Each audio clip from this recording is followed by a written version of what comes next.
Hello everyone, welcome to new video.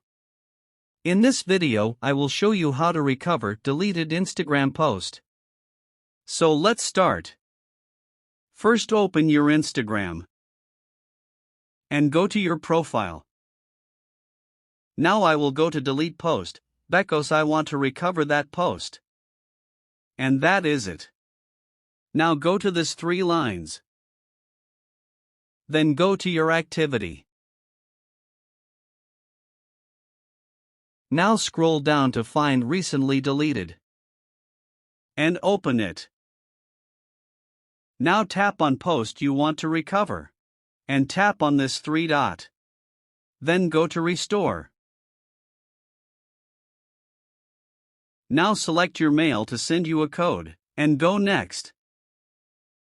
Enter a code you get from Instagram. And tap on this 3 dot. Then go to restore. And go back. So that is it for this video. If this video like you, leave a like and subscribe for more tutorial like this. Goodbye.